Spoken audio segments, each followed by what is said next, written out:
جی बिस्मिल्लाहिर्रहमानिर्रहीम अल्लाहुम्मा सल्लि व सल्लिम व बारिक अला सय्यिदिना मोहम्मद। आज बड़ा एक इम्पॉर्टेंट इवेंट हुआ।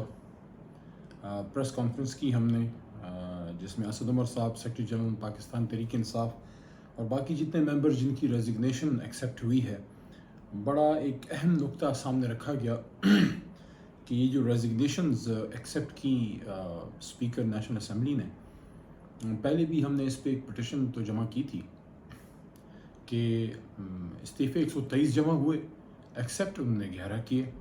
हालांकि उनको करने 123 चाहिए थे, लेकिन एक नई डेवलपमेंट हुई है जिसके बाद मामले ने बिल्कुल एक नया जो है वो रुख ले लिया है।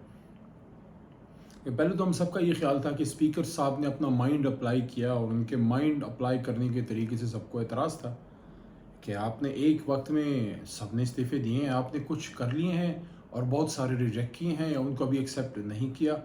तो ये एक अजीब आपका हुस्न इंतखाब है कि किस तरह से एक वक्त में एक ही तरीके से 123 मेंबरान ने इस्तीफ़े दिए और आपने चंद तो एक्सेप्ट कर लिए और बहुत से जो है उसको आपने एक्सेप्ट करने के मंजूर करने के काबिल अभी नहीं समझा।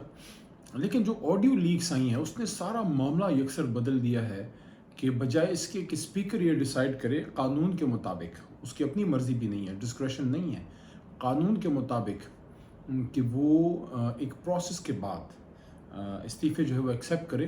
लेकिन यहाँ तो मामला ही और है कि हुकूमत वक्त और उनके वज़रा और सिटिंग वज़ीर आज़म स्पीकर साहब को डिसाइड करके दे रहे हैं कि आपने किस किस के करने हैं और किस तरह से करने हैं। और फिर अचंभे की बात यह है कि ऐसे हो भी जाता है। अब इस्तीफ़े हमने क्यों दिए, इस पे हमारी पोजीशन बड़ी क्लियर है कि ये एक इम्पोर्टेड हुकूमत है और हमारी पार्लिमानी जमात और चेयरमैन इमरान खान साहब सबका एक मुतफ़िक़ा फिर इस पे एक फ़ैसला आया कि इस इम्पोर्टेड हुकूमत जिसकी बुनियाद इस पार्लियामेंट में कौमी असम्बली में ये सारा रजीम चेंज ऑपरेशन हुआ, तो उस वक्त ये फ़ैसला किया गया था कि पार्लियामेंट में अपोजिशन में बैठ के हम इस पूरे प्रोसेस को लेजिटिमेसी नहीं दे सकते, हम इस प्रोसेस को नहीं मानते और बतौर एहतजाज इस्तीफ़े दिए गए 123 मेंबरान ने दिए कि इनको जो है आप एक्सेप्ट करें और ये पाकिस्तान तहरीक इंसाफ जो है वो इस प्रोसेस का हिस्सा नहीं बनेगी, इस रजीम चेंज ऑपरेशन को। क्योंकि अगर अपोजिशन में बैठती तहरीक इंसाफ तो उससे ये इम्प्रेशन ज़रूर जाता कि इस रजीम चेंज ऑपरेशन को मान लिया गया है। तो बतौर एहतजाज वो इस्तीफ़े दिए गए थे इस एक्सपेक्टेशन के साथ कि 123 के 123 एक्सेप्ट किए जाएंगे। तो अब जब ये सूरत हाल आई है तो इंसान हैरान रह जाता है कि इस लेवल तक पॉलिटिकल मैनिपुलेशन हो सकती है। और ये जो फ़ैसला स्पीकर नेशनल असम्बली ने किया इन चंद इस्तीफ़ों को एक्सेप्ट करने का, तो वो बड़ा ही वाज़े हो गया कि वो उनका इंडिविजुअल का फ़ैसला नहीं था और ना वो प्रोसेस को ड्यू प्रोसेस को फॉलो किया गया, बल्कि उसमें पॉलिटिकल मैनिपुलेशन और सिंगल आउट करना और डिस्क्रिमिनेशन पे बेस्ड था। एक गैर जानिबदार तरीके से उन्होंने ये फ़ैसला नहीं किया। जहाँ तक इलेक्शंस का ताल्लुक है, तहरीक इंसाफ ने रजीम चेंज ऑपरेशन के बाद मैक्सिमम तकरीबन सारे ही तकरीबन इलेक्शन जीते हैं। ख़ासकर इस रजीम के सामने जिसको हर तरह से मदद हासिल थी, इलेक्शन कमीशन की और भी जो जिधर से मदद आती है और जो भी हिसाब किताब है, जो भी सिस्टम है, लेकिन उसके बावजूद अल्लाह ताला के करम से अवाम की ताकत से पंजाब में इलेक्शन तहरीक इंसाफ ने जीता। और जुलाई में एक 7 जुलाई का जो था उसके बाद एक ज़बरदस्त सियासी एक थप्पड़ रजीम चेंज को पड़ा था और पंजाब में तहरीक इंसाफ ने अपनी हुकूमत अवाम की ताकत से फिर बनाई। और फिर कराची में इमरान खान साहब ख़ुद गए भी नहीं और हम लोग गए थे और वहाँ की जो हमारी लीडरशिप है उनकी मेहनत थी और असद उमर साहब गए थे, मुराद सईद थे, मैं गया था, कुछ और हमारी लीडरशिप के लोग आए हुए थे। और वहाँ अल्लाह के करम से जो कौमी असम्बली का इलेक्शन था, खान साहब के जलसे के बग़ैर तहरीक इंसाफ ने जीता। तो इससे इनके औसान ख़ता थे कि हर जगह जिधर इमरान खान साहब कॉल कर रहे हैं लोग निकल रहे हैं। तो ये इस जो 16 को जो इलेक्शन है उसके ख़िलाफ़ एक पटिशन में तहरीक इंसाफ जो है हम लोग जाएंगे। और वो क्यों जाएंगे? वो इसलिए जाएंगे कि आपने जिस तरीके से इस्तीफ़े कबूल किए हैं وہ تو آپ نے پولیٹیکلی اس کو مینیپولیٹ کیا ہے، آپ نے تو ایک ڈیو پروسیس فالو نہیں کیا، ایک قانون اور آئین کا جو طریقہ کار ہے وہ تو فالو ہی نہیں کیا. تو یہ کیسے ہو سکتا ہے کہ ہم آپ کو آپ کے منصوبے جو ہیں وہ پورے کرنے دیں؟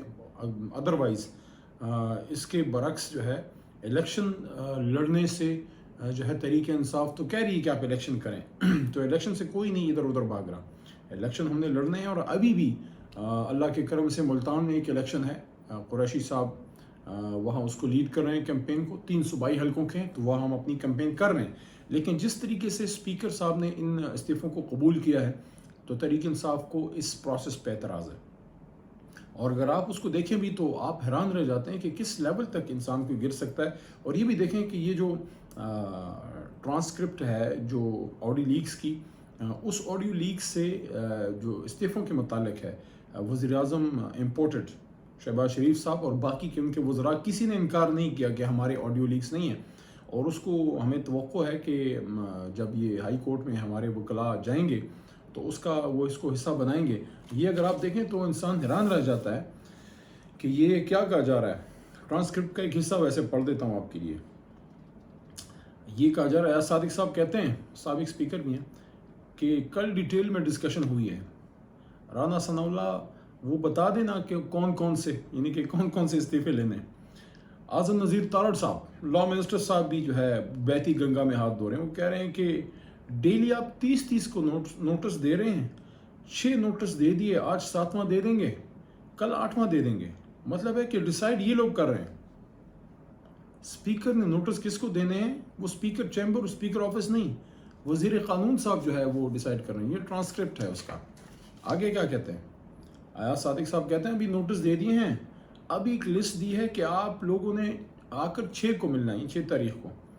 اس پر ہماری آج ڈیٹیل میٹنگ ہوئی ہے اور اس پر ہم ٹائپ کرا کے ہم لیڈرشپ کو دیں گے کہ اپروول دے دیں. یعنی کہ تحریک انصاف کے ممبران کون پارلیمنٹ میں بیٹھے گا کون نہیں بیٹھے گا، اس کا فیصلہ اب پی ڈی ایم کی جو امپورٹڈ حکومت کے وزراء ہیں وہ اپروول لیں گے. اور کس سے لیں گے یہ بھی مزے کی بات ہے.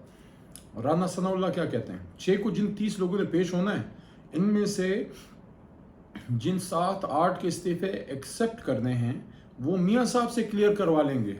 یعنی کہ ایک مجرم سے جو سزائے یافتہ ہے، جو ملک سے فرار ہے، جو ملک سے بھاگا ہوا ہے، جو عدالتوں سے فراری ہے، عدالتیں بلا رہی ہیں میاں نواز شریف صاحب کو، وہ تشریف نہیں لا رہے، ان سے الیکٹڈ ہاؤس کے پارلیمنٹس کے استعفے منظور یا غیر منظور کرنے کی منظوری وہ صاحب دیں گے جو خود اب الیکشن لڑنے کے اہل نہیں ہیں اور خود ڈسکوالیفائی بھی ہیں اور سزا یافتہ بھی ہیں.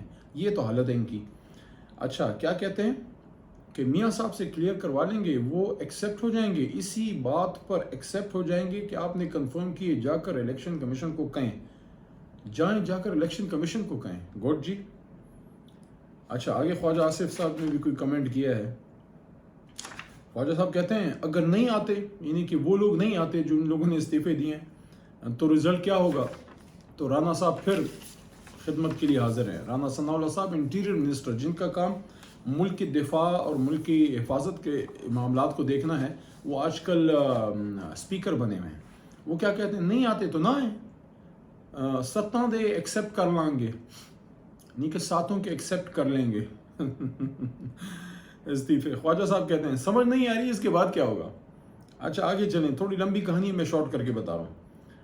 اچھا خواجہ صاحب پھر کہتے ہیں 6 کے بعد بنیادی ڈسکریشن ہمارے ساتھ ہے. یعنی اسپیکر نہیں، حکومت کہہ رہی ہے کہ کس کو رکھنا ہے اور کس کو نہیں. ایاز صادق صاحب کہتے ہیں اسپیکر اپنے پاس رکھ لے گا. اچھا پھر آگے کہتے ہیں جناب مزیدار ڈسکشن ہے، لمبی ہے، اس کو پورا اس کا ٹرانسکرپٹ موجود ہے، اس کو کہیں پڑھ لیجئے گا. میں ویسے ہی چیدہ ایک دو جگہ بتا رہا ہوں. شہباز شریف اس میں کیا کہتے ہیں؟ دیکھیں بجٹ کے لیے میٹنگ شروع ہوگی، ہماری کابینہ بھی ملے گی 11-11:30 بجے تک. میری گزارش ہے اس میں دیر نہ کریں، یعنی اس نیک کام میں دیر نہ کریں استعفے قبول کرنے میں. تو کر لیں پھر 123 کی اگر ہمت ہے، کرا لیں 123 الیکشن، ادھر سے تو آپ کی جان جاتی ہے. اچھا رانا صاحب پھر کیا کہتے ہیں؟ 6 سے یہ پروسیس شروع ہو جائے گا. آپ نے 5 کو ایکسیپٹ بتانا ہے کہ ان 30 میں سے کس کے کرنے ہیں، 30 ممبران میں سے کس کے آپ نے بتانا ہے. یعنی قانون کوئی چیز نہیں ہے، آئین नेशनल असम्बली के रूल्स रेगुलेशन, मैं हैरान हूँ कि नेशनल असम्बली के जो सेक्रेटरी साहब हैं, बड़े कानून को पढ़े हुए आदमी हैं, वो कैसे इनके आलाकार बन गए गलत काम में। अयाज सादिक साहब क्या कहते हैं, हम शॉर्ट लिस्ट करके, ये बड़ी ख़राब बात है, करके टाइप करके आपको दे देंगे, आप लंदन से अप्रूवल ले लेना।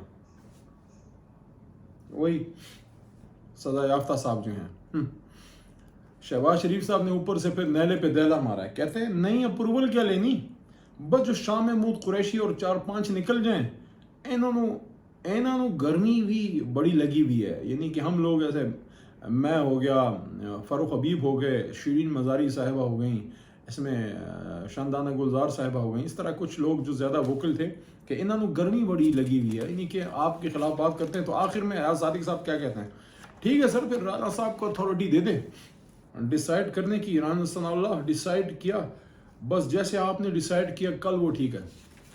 तो ये जनाब हालत है, इस तरीके से हमारे मुल्क में निज़ाम चलते हैं, इस तरीके से इस्तीफ़े एक्सेप्ट होते हैं। मैं फिर कहता हूँ, हिम्मत थी और आज भी कह रहा हूँ, हिम्मत है तो 123 के 123 करें और इन 123 पे आप इलेक्शन कराएं ताकि आपको आटे दाल का भाव मालूम हो जाए। लेकिन इस तरह से आप पिक एंड चूज़ करेंगे तो ये आइन का मजाक बनाने तो हम आपको नहीं देंगे।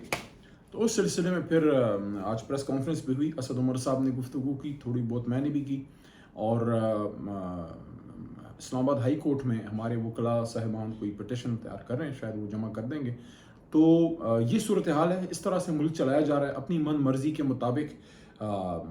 वो लोग जिनकी पाकिस्तान से बाहर, तो क्या पाकिस्तान के अंदर भी प्रॉपर्टीज़ नहीं थी, वो क्लियर हो रहे हैं, उनके जो है उनके पासपोर्ट्स उनको दिए जा रहे हैं, जिन पे अरबों खरबों के केसेस थे वो केसेस ख़त्म हो रहे हैं। नायब लॉ ही चेंज कर दिया, नायब पे मैं किसी और दिन बात करूँगा। आज तो इस्तीफ़ों पे बात थी कि जिस तरीके से उन्होंने अपनी मन मर्जी से कुछ लोगों को पिक एंड चूज़ किया कि भाई ये थोड़े कुछ शायद ज़्यादा बोलने वाले हैं, कुछ रह गए, कुछ और भी हैं जिनकी बारी शायद आनी थी वो अभी नहीं आई, लेकिन कुछ को उन्होंने जो है किया है। अब देखते हैं कि इसका क्या नतीजा निकलता है। लेकिन बहरहाल एक मजाक उड़ाया गया है नेशनल असम्बली के रूल्स एंड रेगुलेशंस का, अपनी मन मर्जी, और जिस तरह से मुल्क चलाते हैं वैसे ही असम्बली भी चलाते हैं। मैं हैरान हूँ स्पीकर नेशनल असम्बली किस तरह से इनकी इस तरह से डिक्टेशन ले सकते हैं कि हुकूमत का काम नहीं होता स्पीकर ऑफिस को चलाना, ये स्पीकर और उनके ऑफिस का काम होता है इस्तीफ़े एक्सेप्ट करने या नहीं करने, ये ड्यू प्रोसेस के तहत होता है।